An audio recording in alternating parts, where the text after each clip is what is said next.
Katharine Birbalsingh is known as England's strictest teacher. Why? The discipline she instills in pupils can include detention for forgetting a pen, moving between classrooms in silence, and being required to chant inspirational poems during the assembly. In isolation may seem quite draconian, but together they have led to an impressive results. They certainly have. Such are her accomplishments. She has now been announced as the new social mobility czar. But what does that actually mean? Well, I'm glad to say Katharine joins us now to help us find out. So that is, not only is it a big title, it's also a big sort of mission. What are you hoping to achieve being the social mobility czar? Well, there are three areas that I'm interested in, really. One, obviously, education. I think that schools enable children to change their stars, is what I always say, as long as what's happening in the school are the right sorts of things. I'm also interested in families and what we're doing as adults in the home. I think it's important for children to be surrounded by a certain determination where adults are holding their standards really high, not just at school, but also at home. And it's quite difficult, I think, bringing children up in this day and age of smartphones and screen time. And you're not quite sure what your child is up to on there and how they might be led astray. So I'd like to shed some light on that. And then thirdly, the other side. So apprenticeships, routes into work, and how we can improve that for young people. Because at the moment, there are systems. I just don't think they're as clear as they can be. Well, Katharine, all of that to me sounds very sort of practical and common sense, schools, families and routes into work. But it seems that you've taken sort of a bit of flack, draconian, too much discipline. But some of us would say, isn't that lacking at the moment? Yeah. The thing that I think people think is, they say, you're the strictest teacher, you must be the meanest teacher. But actually, I would say that being strict is all about love. It's hard to hold the line with children, much easier to try and be their friend and to give them what they want, because in the moment it quietens them down or it just sort of leaves you alone. But actually, the hard route is to hold your standards high and say, no, actually, I want you to do that homework and you're going to do it well. Oh, no, I need you to do it again. Oh, no, actually, I need you to say please before I give you the chocolate bar, because otherwise, if I never insist on you saying please, you'll never learn how to do so.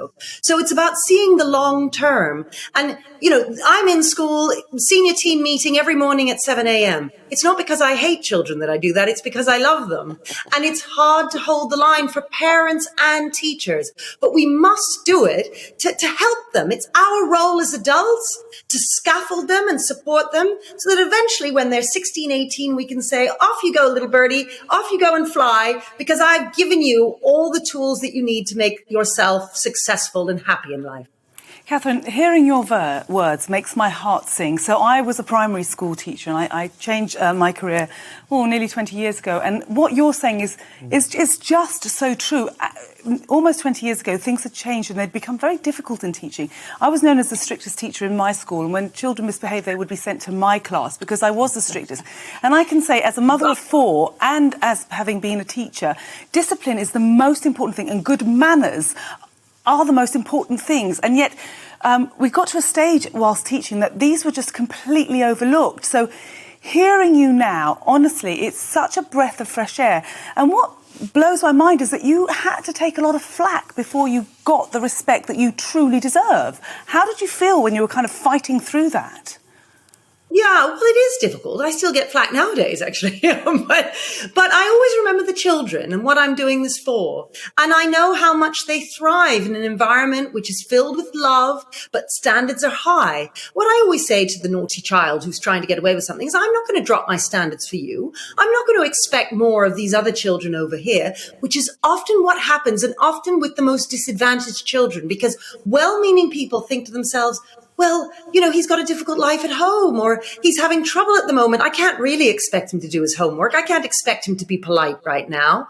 But the thing is that if you keep dropping your standards all the time for him, in the end, who loses out? He does. Because when he goes off into life, Well, he doesn't know how to say please and thank you. He doesn't know how to look somebody in the eye and shake their hand and make it a first impression when he goes to that interview.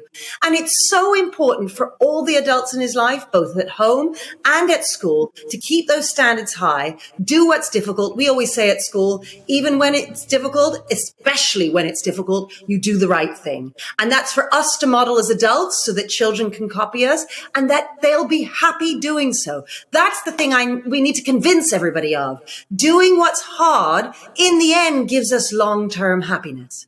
And I truly believe in social mobility, that all people from all backgrounds can achieve if they're given the right support and education and opportunities, which is what you're doing. But this is setting expectations for young people from all backgrounds, and that's what I like to hear you talk about. What are those expectations for all children from all backgrounds?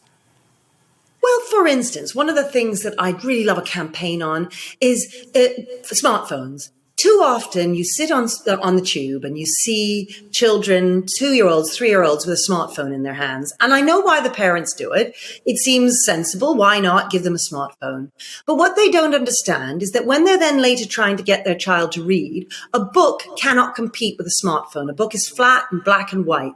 A smartphone has lots of colors and explosions and things that change quickly.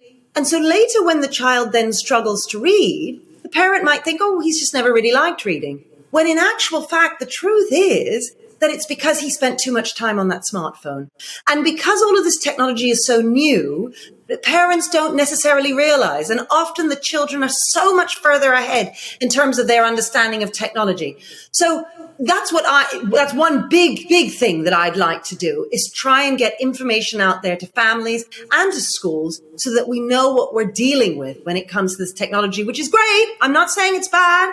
You know, at our school, we're constantly communicating via technology, the teachers, but we have to be cautious and to think very carefully about what we allow our children to do and what we try and protect them from. Katharine, I think you're being very gracious there when you say you understand why parents give their phones, their kids smartphones. I think that's very gracious. But my thing is, a lot of it is just very, very lazy parenting.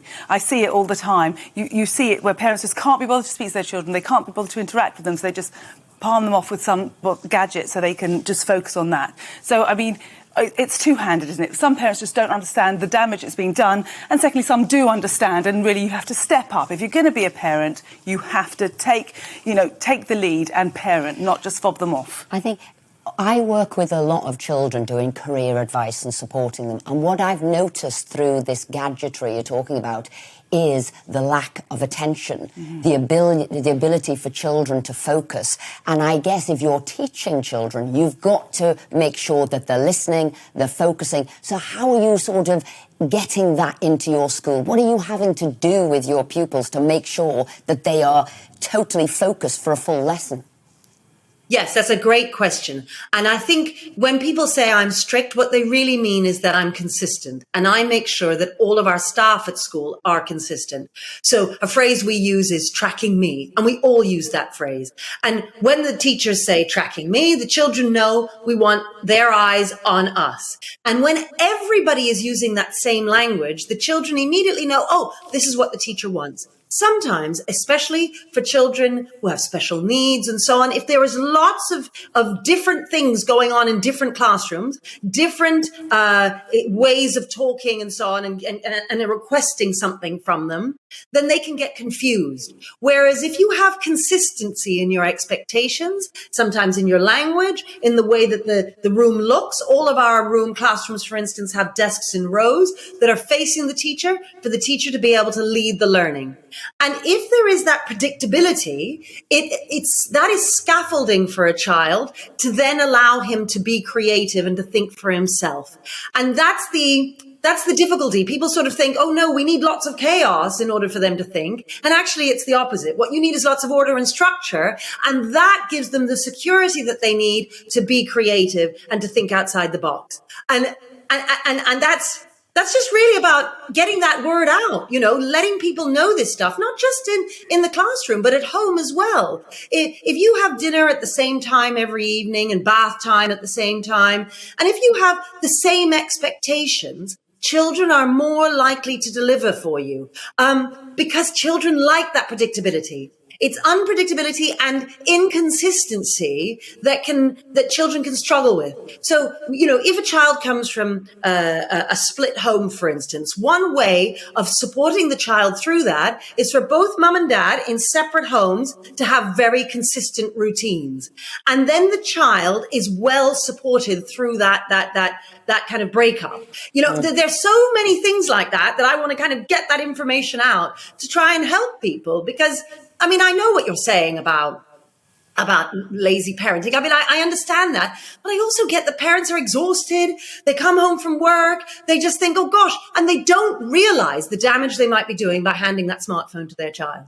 I totally agree with you. I think that structure, that discipline, knowing the teacher is in charge and you are there to listen, that's an authoritative figure and you're learning on your way up. But I think, and I guess this is our final question, though we could speak to you all day, and this is lockdown has caused huge disruption.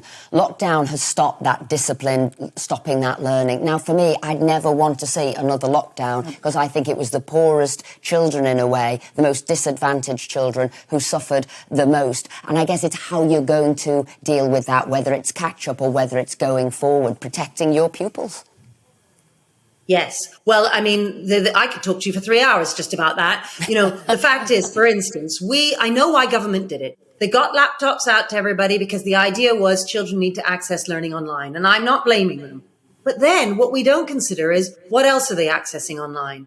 Is the laptop actually taking them away from their work in many ways because they're too busy on Snapchat and Instagram?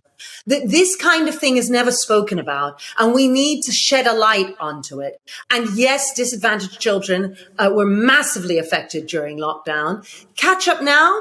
The best thing we could do is to get behavior to be brilliant in all of our schools. And if we could do that, which means being strict, it means being consistent with all of our teachers and all of our head teachers. If we could do that, my goodness, would you see those kids catch up? So that's the sort of thing that we need to see, and we need to all kind of buy into. And I think sometimes we can underestimate just how poor some behavior can be all over the place, really.